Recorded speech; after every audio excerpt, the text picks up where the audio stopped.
Hey everybody, welcome to my channel. I'm Michelle and this is Live Life Whimsically, and here on my channel we talk about lots of things, but right this minute we're going to talk about real estate. Hang on.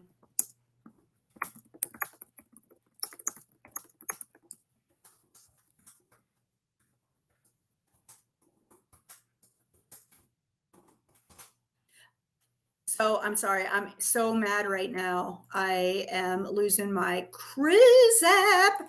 Anyway, I have a friend who is trying to sell her property in Newport Richey, Florida. And the property is a bit distressed, and so are they. These people are in a financial situation, and they are kind of desperate. And when you're desperate and also not well and trying to figure out what your next move is going to be, it might be a little difficult to make those decisions in a rational brain. And so I was going to list the property for them, and they decided to go with an investor, which is great. Investors can be a way out of a situation if there needs to be a way out. But not all investors are created the same. So I just wanted to tell you guys a little bit about the things you should be aware of. So first of all, when anyone, a real estate agent included in this, hands you a contract and says they want you to sign this contract, you do not have to turn that thing around that same day. In fact, it's probably a really good idea to ask the agent or the person presenting you with the contract, what is your turnaround on this, and see it. Turn around, look at the piece of paper. When does it say it has to be back to the person asking for it? And then take a minute to actually read through your contract carefully to see what you're agreeing to. Because what I'm noticing that some of these investors are doing are they're fishing for listings. They're telling you that they have cash buyers for your property, knowing you're desperate, you want out, you're going to get the amount of money that you were hoping to get. Everything was going to come up roses because they're going to pay all the closing costs. And then they put specific performance things into the contract that need to be done before the contract can actually become an executed contract. It's like that in any kind of a real estate, especially purchase and sale. The contract of the purchase and sale of your property. There are caveats and things that need to be met before the sale can be completed. And one of those things is an inspection period. The first red flag on this particular property was this guy asked for a 30-day inspection period. Understand that within an inspection period, anybody can get out of a contract for any reason during that inspection period. Any reason. They just decide they don't like the way you breathe or smell or whatever. They can just get out of it. So 30 days is cotton picking ridiculous. My sellers are lucky if I give them 7. I try to only give them 5. And as those contingencies are met for the inspections, the pest inspection, the financing, the appraisal, you want all of those things to come off that contract. You want that to be no more of a contingency so that whatever escrow money that somebody put down, now you as the seller are entitled to if they don't perform. And by the way, when they tell you in the contract that they're going to give X amount of dollars at X amount of time to this title company, you better be getting that in writing from the title company as soon as that money gets put into that escrow deposit account.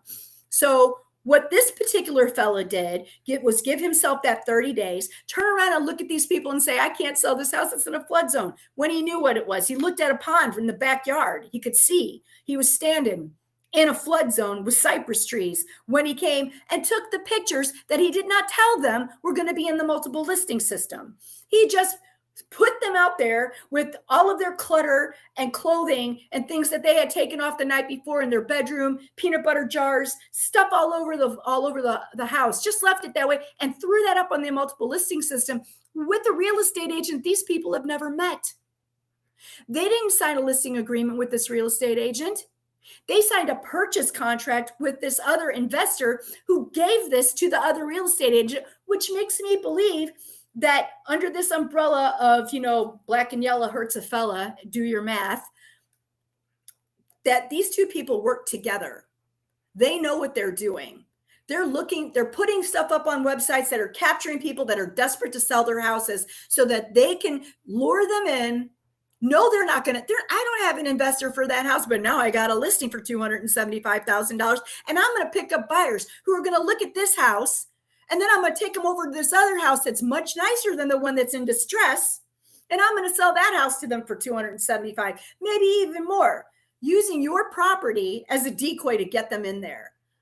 Is it illegal? No. Is it unscrupulous? Yes. And this is why agents give other agents a bad name. This is why I perform the way that I do, because I don't play these stupid games. These are people's lives. These are people's biggest investments. And us with licenses from the state of Florida and swearing to uphold the Fair Housing Act, doing unscrupulous things to desperate, sick, elderly, or financially challenged people is beyond disgusting to me. What can you do about it? Except for be very, very careful that you're showing your contracts to each other, that you're reading them. If you have an attorney, have them look at it, but read the contract aloud to somebody else. Let your friend, the agent, look at it without it already being too late. You already signed and now you've agreed to this thing. But the one thing I'm going to tell you is this in a real estate transaction, okay? When you're in the transaction with just another real estate agent, or in this case, this investor who came back within a few days and said, I can't buy this house, and then disappeared until they freaked out and said, what the heck is going on? Why is my house all over the MLS? Oh, I thought you knew. I thought you knew that's what I was going to do. No, but you did not say that. Otherwise, they would have picked up the peanut butter jar and their clothes off the floor before you took the pictures you were going to put on the MLS. So what I said to them and what I'm going to say to you is this. You are the boss in the transaction with the real estate office. You are the boss with the person that is the investor to some extent. The only time that it gets really dicey is when you're dealing with the public. So what I recommended to them was to get a hold of their attorney, to CC the agent from the office they never met that now has it listed out on the multiple listing system, the guy from the investment company, the title company, and the attorney that we have enlisted to help us, and say, pull this crap off the MLS today, January 10th, 2023, by the freaking end of business today, and show me proof that you did that. Otherwise, there's going to be problems. And my friend, the attorney, loves this kind of shit.